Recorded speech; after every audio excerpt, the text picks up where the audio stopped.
Well, we're back working on the cart. Wait a second. This isn't the golf cart, but it's white and lifted and diesel powered.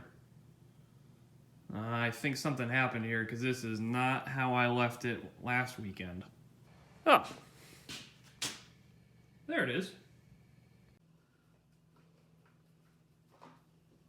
Oh, yeah. We're gonna start preparing the body assembly. So we just kind of have everything just kind of sitting down at this point, but it's cool to see this thing kind of start to take shape. It's very tall, like very, very tall, way taller than I expected anyway.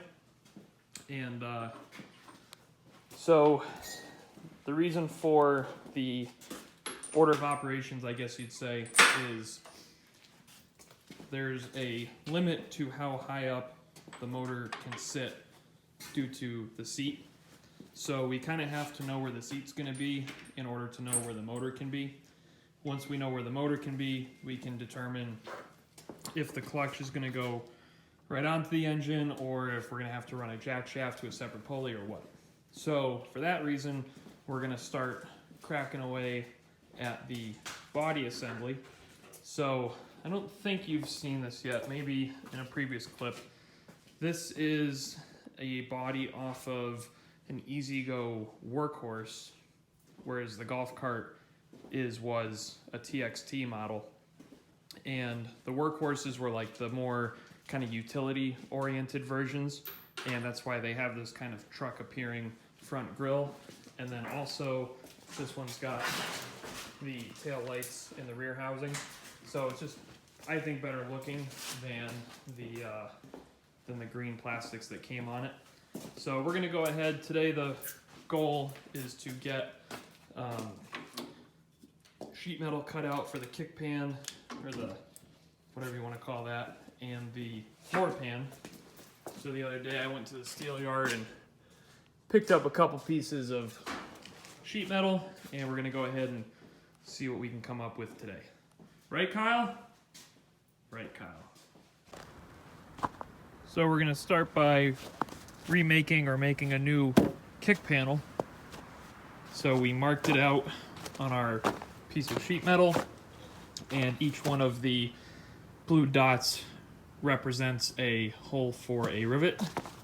And then this triangular hole is for the steering shaft, and then that hole is for the bolt that goes down to the steering brace that we made last time. So we're gonna go ahead and cut this out and drill the holes for the rivets.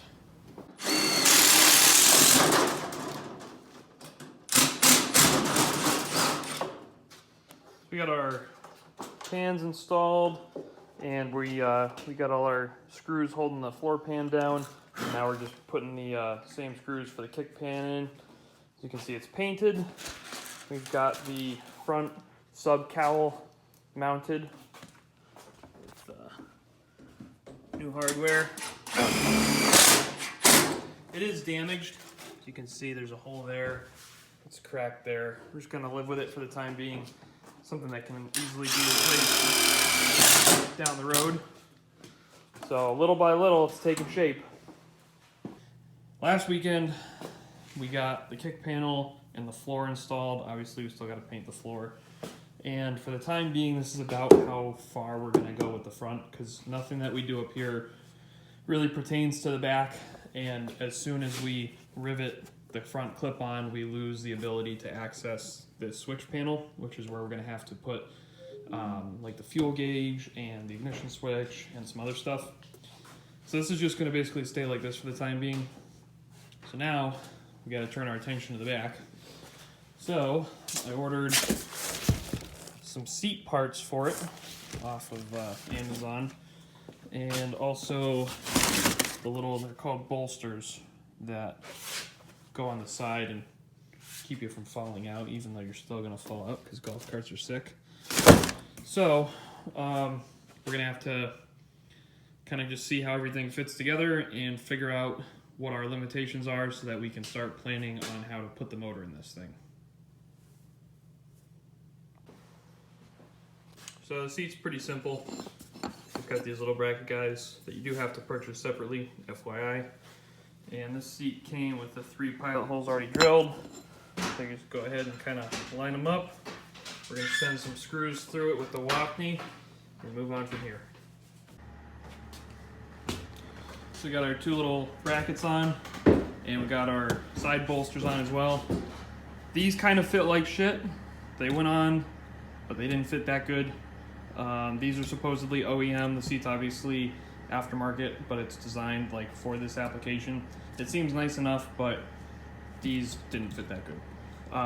So I think what we're gonna need to do now is we're gonna have to make the female portion of this, which is a little bracket, kind of triangular, with 2 holes that bolts onto the cart frame, and then it's got a slot that receives this. So we're gonna go ahead and make them, and that should give us an operational seat.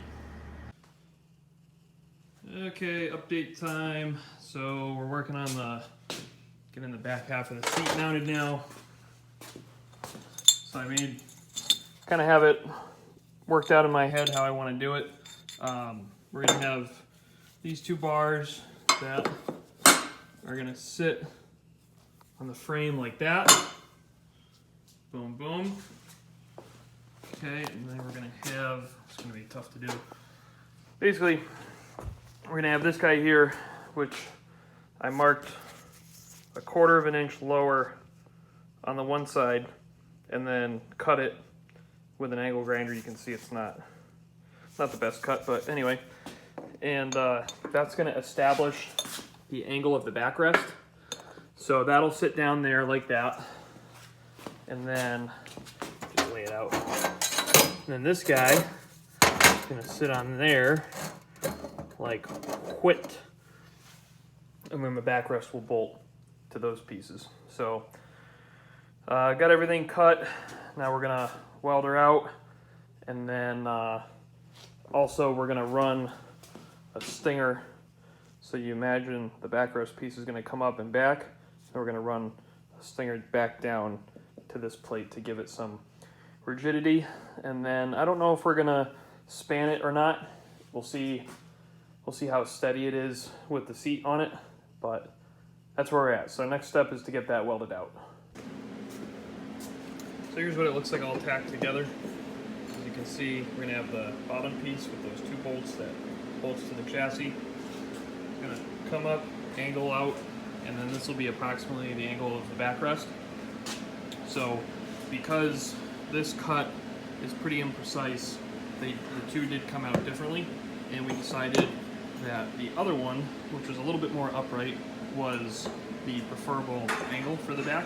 So Kyle's over there welding that one out, and then we're going to make this one match that one so we have a nice consistent angle across the backrest.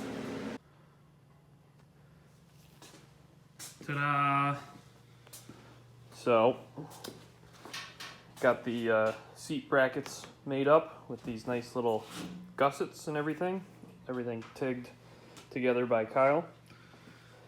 And really all that's left is they got these little kind of like coupon looking things that bolt to the actual seat back itself. The lower bolt is a through bolt through the square tube, and then up here is obviously just by itself. So we're just gonna weld them out, and then that'll be basically it as far as the seat brackets go.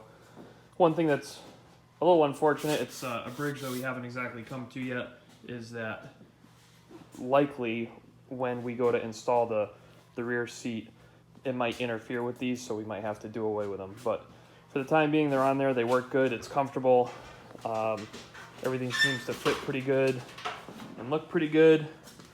So we're that much farther along, and just gonna go ahead and get them taken care of, and then it's time to install the seat hinge mechanism, and then we can easily flip this thing up so that we can start working on the drivetrain. So this is gonna wrap it up for this clip. Mostly body and appearance type stuff on this one, and hopefully next time we're working on this thing, putting the motor in.